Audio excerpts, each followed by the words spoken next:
알게 하옵소서. 예수님의 이름으로 기도합니다. 아멘. 이 아침에 우리에게 허락된 말씀 찾겠습니다. 레위기서 19장 19절부터 37절까지의 말씀입니다. 레위기서 19장 19절부터 37절까지의 말씀을 찾으시겠습니다. 레위기 19장 19절부터 37절까지 말씀인데요, 저와 여러분들이 한 절씩 교독하시고 마지막 절 37절은 한 목소리로 크게 읽도록 하겠습니다. 19절 말씀입니다. 너희는 내 규례를 지킬지어다. 네 가축을 다른 종류와 교미시키지 말며 네 밭에 두 종자를 섞어 뿌리지 말며 두 재료로 직조한 옷을 입지 말지며 만일 어떤 사람이 다른 사람과 정혼한 여종 곧 아직 속량되거나 해방되지 못한 여인과 동침하여 설정하면 그것은 책망을 받을 일이니라. 그러나 그들은 죽임을 당하지는 아니하리니 그 여인이 해방되지 못하였기 때문이니라. 그 남자는 그 속건제물 곧 속건제 순양을 회막문 여호와께로 끌고 올 것이요 제사장은 그가 범한 죄를 위하여 그 속건제의 순양으로 여호와 앞에 속죄할 것이요 그리하면 그가 범한 죄를 사함 받으리라. 너희가 그 땅에 들어가 각종 과목을 심거든 그 열매는 아직 할례받지 못한 것으로 여기되 곧 3년 동안 너희는 그것을 할례받지 못한 것으로 여겨 먹지 말 것이요 넷째 해에는 그 모든 과실이 거룩하니 여호와께 드려 찬송할 것이며 다섯째 해에는 그 열매를 먹을지니 그리하면 너희에게 그 소산이 풍성하리라. 나는 너희의 하나님 여호와이니라. 너희는 무엇이든지 핏째 먹지 말며 점을 치지 말며 술법을 행하지 말며 머리카락을 둥글게 깎지 말며 수염 끝을 손상하지 말며 죽은 자 때문에 너희의 살에 문신을 하지 말며 문의를 놓지 말라. 나는 여호와이니라.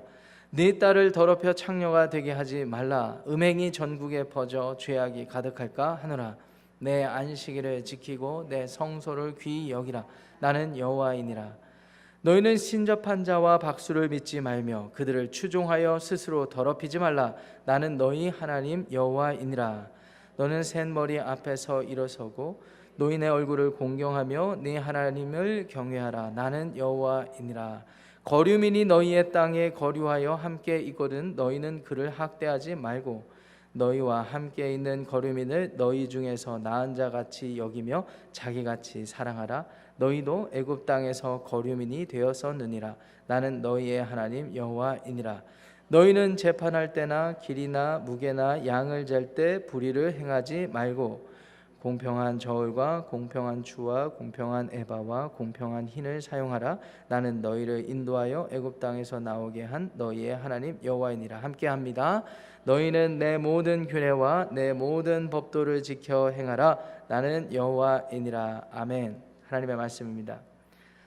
한국의 남서은혜교회를 개척하시고 훌륭하게 사역하시고 이제 은퇴하셔서 이제 사역의 마무리를 짓고 계시는 우리 홍정계 목사님께서 어느 집회에서 하셨던 간증이 인상 깊어서 여러분들하고 좀 나눕니다. 홍 목사님은 오랫동안 이 믿음의 가정에서 태어나셨대요. 우리가 흔히 말하는 모태신앙이죠. 그런데 자라면서 개인이 예수님을 영접하여서 구원의 확신을 가져본 경험이 없어서 늘 답답함이 있었다고 하십니다. 대학을 가셨습니다. 그래서 CCC의 연합수련에 참여를 하셔서 그곳에서 예수님을 인격적으로 만나고 영접하여서 그 구원의 확신을 가지게 되셨다고 합니다. 그리고 그 후에 이제 예수님을 영접한 확신 가운데 기쁨으로 살아가길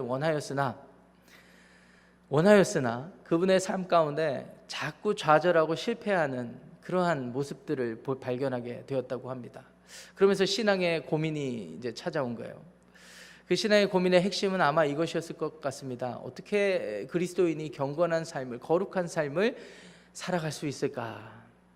말씀을 묵상하고 기도 생활을 해도 여전히 자신의 상태가 똑같다는 것을 알고 도움을 받고 싶었다고 하셨어요.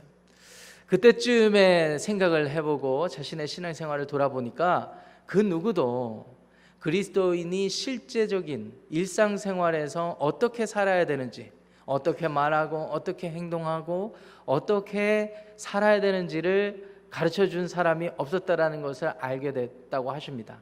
그래서 결단하기를 그때 당시에 많은 사람들이 찾았던 가나안 농군 학교, 우리 김용기 장로님께서 우리 하셨던 가나안 농군 학교에 가서 공동체 생활을 해봐야 되겠다. 그곳에 들어가서 함께 밭을 일구면서 노동의 가치도 알게 되고 공동체의 숙식을 하면서 말하고 그리스도인의 성품과 어떻게 살아야 되는지를 간접적으로나마 배우게 되었다고 하십니다. 그 이후에 그것이 그분의 삶의 일종의 가이드라인이 되어서 그 삶이 하나님 앞에 거룩하고 경건한 삶을 살고 계속해서 예수님을 닮은 삶을 추구할 수 있게 되었다라는 간증을 들은 기억이 있어서 여러분들하고 나누었습니다. 그렇습니다. 우리가 예수님을 인격적으로 영접하고 하나님 나라를 소망하고 성령의 인도하심을 따라서 살아가는 삶은 우리 모두에게 주어지는 축복인 것입니다. 예외가 없습니다. 예수님을 주로 고백한 사람들에게 주어지는 삶의 열매고 축복이 되는 것은 분명합니다. 그런데 말입니다. 우리의 삶에서 여전히 고민이 있는 것은 우리의 삶이 우리가 기대했던 것만큼 거룩한 삶을 살아가지 못할 때가 많습니다. 우리의 능력이 부족하기 때문이고 우리의 의지가 부족하기 때문일 수도 있고 우리의 믿음이 없어서 그럴 수도 있습니다. 그러나 또 한편으로는 우리가 무지해서 그럴 수도 있습니다. 이스라엘 백성들이 하나님의 전적인 은혜로 출애굽을 하게 되죠. 이 출애굽한 당시 이스라엘 백성들의 상태를 여러분들 한번 상상해 보세요. 굳이 400년까지는 안 가더라도 오랜 시간 동안 노예 생활에 익숙했던 사람들입니다. 그리고 여러분들 출애굽기 기록을 보시면 아시겠지만 이 애굽 사람들이 아주 못되게 압제했지 않았습니까? 그러니까 압제당했던 기억, 그리고 노예로 익숙한 일상생활, 여기에서 벗어날 길이 없었을 거예요. 새로운 삶을 하나님께서 약속하셔서 바다를 가르시고 여러 가지 기적을 통해서 이제 약속의 땅으로 가고는 있지만 이제 약속의 땅에 가서 그들이 어떻게 살 수 있겠습니까? 누가 알려주지 않으면 못 살거든요. 새로운 삶에 대해서 말이죠. 하나님께서 그래서 율법을 주시는 거예요. 특별히 레위기서 전체의 말씀을 통해서 하나님께 어떻게 나아가는지, 그리고 하나님의 백성으로서 약속의 땅에서 어떻게 살 수 있는지에 대해서 교훈하시는데 18장에서 20장은 주로 도덕적인 일상의 삶에 대한 지침이 되겠습니다. 그래서 저와 여러분들 오늘 봉독한 말씀 19장 19절에 37절은 그 중에 한 토막에 불과합니다. 도덕적으로 윤리적으로 하나님의 백성이 이 세상을 살면서 하나님을 어떻게 드러낼 수 있는지에 대한 것입니다. 오늘 이 좀 길지만 16구절에 되는 이 구절에서 6가지 도덕적이고 윤리적인 하나님 나라 백성의 지침을 우리가 배우게 되는데 차례차례 살펴보도록 하겠습니다. 첫 번째는요, 순결을 하나님께서 요구하십니다. 순결입니다. 순결. 특별히 19절부터 22절까지 가보시면 이 네 구절 안에 하나님의 이 순결하길 원하시는 마음이 담겨 있습니다. 19절 보시면은 가축, 그리고 밭에 뿌리는 씨의 종자, 그리고 옷을 만들 때의 직물, 이런 것들을 서로 섞어가지고 하지 말라고 그렇게 강조하고 계십니다. 섞지 말라는 것입니다. 밭에 뿌리는 씨 섞지 말라는 것입니다. 가축도 마찬가지입니다. 여기서는 교미시키지 말라고 되어 있잖아요. 가축을 서로 이게 다른 종을 교미하지 말라는 것입니다. 하나님께서는 왜 이런 교훈을 주셨을까요? 이런 지침을 주셨을까요? 순결하길 원하셨어요. 순결하기를 원하셨습니다. 그런가 하면 20절부터 22절까지 보시면은 특별한 케이스를 하나님께서 소개하시는데, 어떤 남자가 이 여종인데, 여종은 아직 자유인이 아니죠. 이 출애굽한 이스라엘 백성들 안에서도 노예가 있었고 또 그 안에서 같이 출애굽한 이방인들이 있었습니다. 그래서 이런 여종들이 있었을 거예요. 자, 이 여종이 있는데 그냥 여종이 아니라 여종은 주인의 소유가 되겠습니다. 이 여종이 누구와 약혼하고 정혼한 상태다. 그런데 어떤 사람이 그 여종과 동침을 하게 됐다. 이거는 우리 시대에 비추어 봐도 불륜이 되겠죠. 이것은 순결하지 못한 것이 되겠습니다. 그러니까 우리 개인의 삶 가운데 성적으로도 순결할 것을 하나님께서 요구하시는 것이죠. 이제 이렇게 순결을 범하였다. 그럴 때 하나님께서는 어떤 지침을 주셨어요? 21절 22절에 속건제를 드리라. 이 속건제는 여러 제사 방식 중에 자신의 책임이 많이 요구되는 그런 제사가 되겠습니다. 하나님께서는 분명한 결과의 책임도 요구하시고 순결을 요구하시는 것입니다. 자, 그런가 하면 두 번째, 하나님께서 우리 하나님의 백성들에게 요구하시는 덕목이 이 신뢰입니다. 신뢰. 영어로는 trust가 되겠죠. 23절부터 25절까지의 말씀을 보세요. 여기 말씀에서 중요한 것은 약속의 땅을 들어가서 이제 농사를 짓고 그 땅에 정착하면 이제 과목을 심는 일도 있을 거 아니겠습니까? 그런데 이 과목을 심을 때 하나님께서 특이한 그런 가이드라인, 제한 사항을 주시는데 23절 보니까 과목을 심었는데 열매가 맺힐 거 아니에요. 그런데 3년 동안 그 열매를 먹지 말라고 그렇게 요구를 하십니다. 나아가서 4년째 되는 해에는 과목 그 열매를 거두어서 어떻게 하라고 그랬습니까? 여호와께 드리라. 그리고 5째 해에 비로소 5년이 있어서야 비로소 열매를 먹을 수 있다. 이런 지침을 주시는 겁니다.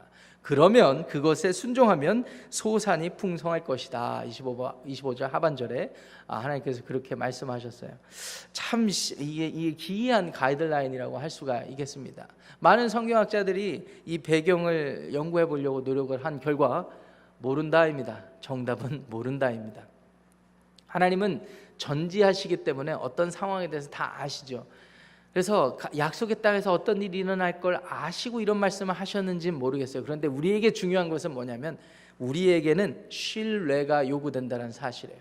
약속의 땅이 왜 약속의 땅입니까? 하나님께서 약속을 해주셨기 때문에 약속의 땅이 되는 것입니다. 그러면 그 땅은 누구에게 속하였습니까? 하나님께 속하였습니다. 하나님께 속하였다라는 것은 하나님이 그 땅 가운데 굶기지 않으실 거고 그 땅에서 하나님의 백성들을 먹이실 거라는 그러한 하나님의 섭리가 그 안에 담겨 있다고 믿는 것이 하나님의 백성의 입장에서는 당연한 반응이라는 것이죠. 이것이 신뢰입니다. 그래서 항상 신뢰는 순종의 열매를 낳습니다. 그리고 헌신의 열매를 맺습니다. 신뢰는 하나님을 믿으면 순종과 헌신의 열매가 나타나게 되어 있다는 것이죠.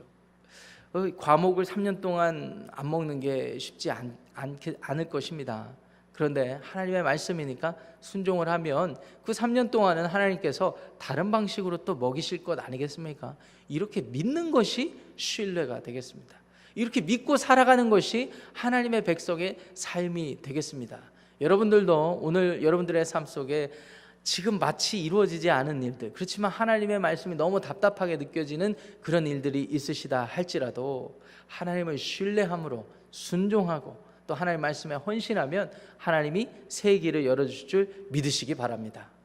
두 번째는 이 신뢰에 대한 거예요. 이제 세 번째는 26절부터 31절까지의 말씀을 근거해서 헌신에 대한 겁니다. 헌신. 세 번째 덕목은 헌신입니다. 하나님 우리에게 헌신을 요구하십니다. 특별히 거기 보시면은요, 26절 보시면은 피째 어떤 음식도 먹지 말라고 하셨고요, 점치지 말고 술법을 행하지 말라 이렇게 되어 있습니다. 이 점치고 술법을 행하는 것은 약속의 땅에 이미 거주하고 있는 이방 민족들, 아니 애굽 사람들, 그 당대 많은 사람들에게 이게 행해지고 있던 일종의 관습이에요. 관습. 사람이 얼마나 연약한지 자신의 앞날을 알기 원하는 마음, 그것이 너무 간절해서 누군가를 찾아가서 말을 듣고 싶어 합니다. 자신의 앞날의 안녕과 그리고 평안을 그리고 복을 듣고 싶어 하고 확인받고 싶어 하죠. 이것을 위해서 점을 칩니다. 점을 쳐요.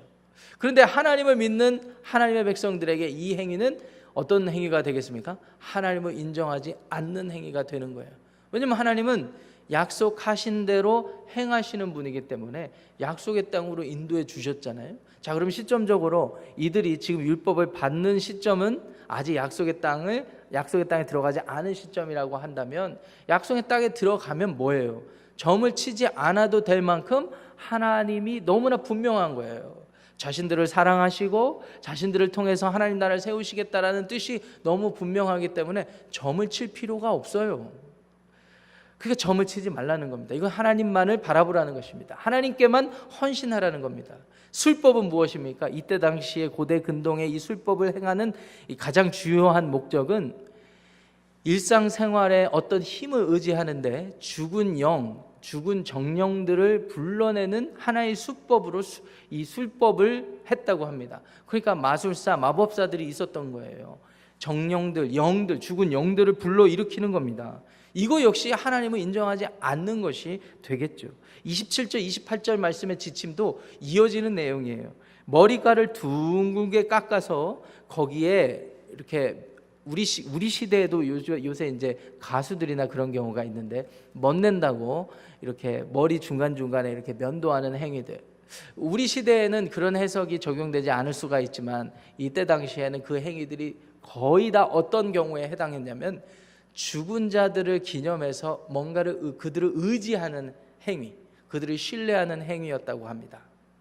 또 그렇게 했을 때 죽은 영이 자기를 수호한다라는 그런 생각도 많이 했다고 합니다. 그때 당시의 배경을 비추어 본다면, 그러니까 하나님의 이런 지침이, 하나님의 이런 가이드라인이 너무나 당연한 가이드라인이 되겠죠. 하나님의 백성들에게는 말입니다.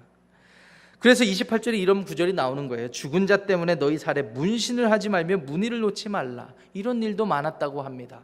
수호신처럼 자신의 몸에 새기는 거예요. 죽은 사람에 대해서. 예를 들면 미국의 위대한 용사, 아니 인간의 역사 가운데 위대한 용사들이 있지 않습니까? 정치 지도자들이 있지 않습니까? 그들을 너무 신뢰한 나머지 우리 한국 사람들 역사 가운데서는 이순신 장군을 다들 존경하잖아요. 그래서 심지어는 성웅이라고 얘기를 하지 않습니까? 저는 처음에 그런 말이 어떤 의미인지 몰라서 성스러운 영웅이라는 뜻이더라고요. 그러니까 성스러운 존재로까지 하니까 사당도 마련해놓고 하지 않습니까? 심지어는 몸에 문신까지 새기게 되는 일도 있을 거라고 생각이 듭니다. 그런 경우에 해당하는 것입니다. 그러지 말라는 겁니다. 그러지 말라는 겁니다. 그것은 이방 사람들이나 하는 행위라는 것이죠. 그런가 하면 29절 30절 말씀이 이어지는 건데요, 보세요. 딸을 더럽혀 창녀가 되게 하지 말라, 이렇게 되어 있습니다. 여러분, 자기 딸을 창녀가 되게 하고 싶어하는 부모가 어디 있겠습니까? 그런데 이 고대 근동의 역사에서 이 창녀는 그냥 예사로운 창녀가 아니에요. 자기들이 믿는 이방 신전, 자기들이 만들어낸 신상 앞에 바쳐지는 창녀가 되는 겁니다. 사람들이 얼마나 무지하고 연약하냐면요, 이방 자기들의 상상력으로 우상을 만들어 놓고 그 우상이 자기들을 도울 거라는 어떤 기대와 바람을 가지면서 그 우상이 살아있는지 안 살아있는지 어떻게 합니까? 제물을 드리고 제사 의식을 하면서 그 사당에서, 그 제단에서 성행위를 하는 거예요. 성행위. 그럼 거기서 느껴지는 어떤 감정적인 유희, 그 육체적인 어떤 쾌락, 이런 것들이 그 신이 살아있다는 증거, 그 신이 우리에게 감동을 주고 있다는 증거로 삼았단 말입니다. 그렇기 때문에 그 제단에는 여자 남자 할 거 없이 창녀 창남이 있었던 거예요. 그 행위를 도울 수 있도록. 그러니까 겉으로 보면 육체적 성행이지만 사실은 제사 의식 시스템 안에서 보면 뭐예요? 종교적인 제사 의식이 되는 겁니다. 하나님께서 그걸 금지하시는 거예요. 하나님은 한 번도 그것을 허락하신 적이 없어요. 하나님은 비록 보이지 않는 신이시지만 그런 식으로 인간의 육체적인 쾌락을 빌어서 하나님으로부터 오는 감정, 하나님을 확인하는 그런 걸 원치 않으세요. 하나님이 직접 확인해 주십니다. 우리 역사 가운데. 그렇게 하지 말라는 거예요. 누군가 그렇게 하기 시작하면 믿음의 타협이 되어서 우리가 믿는 하나님도 그런 분 중에 하나이겠구나라는 생각을 하게 하잖아요. 그래서 하반절 보세요. 음행이 전국에 퍼져 죄악이 가득할까 하노라. 죄악이 가득할까 하노라. 안타깝게도 이스라엘의 역사 가운데 하나님께서 분명히 이런 지침을 주셨는데 이런 일들이 일어났을까요? 안 일어났을까요? 일어났습니다. 일어나서 결국 망하게 됐죠. 그렇기 때문에 30절 말씀도 이어지는 겁니다. 안식일을 지키고 내 성소를 어떻게 여기라고요? 30절 중반절에 귀히 여기라. 이방 신전에서 행해지는 그런 것들을 하나님 성소나 하나님 제단에 감히 가지고 오지 말라는 것입니다. 감히. 32절 말씀도 마찬가지입니다. 신접한 자와 박수를 믿지 말고 그들을 추종해서 스스로 더럽히지 말라라는 것입니다. 오늘날에도 많은 교회 신자들이 이런 일들을 행하고 있다는 소식을 듣습니다. 무당을 찾아가고 점집을 찾아가고 법사님을 찾아가고 이걸 통해서 스스로를 위안을 받고 싶어 하거나 자신의 앞날에 대해서 점치고 싶어, 알고 싶어 하는, 누군가로부터 확인받고 싶어 하는 인간의 본성이거든요. 근데 하나님을 믿는다는 집사님, 권사님, 장로님, 목사님이 있는지 없는지는 모르겠어요. 그런 분들이 그런 곳에 찾아다닌다고 합니다. 오늘 하나님 말씀 듣고 정신 차려야 됩니다. 하나님 우리에게 요구하시는 기본적인 태도는 하나님 앞에 정직하게 헌신하는 태도. 내가 하나님을 하나님으로 인정했다면은 하나님을 전적으로 신뢰하면서 하나님만 바라보는 거예요. 자꾸 기웃기웃거리면서 한눈 팔면 안 돼요.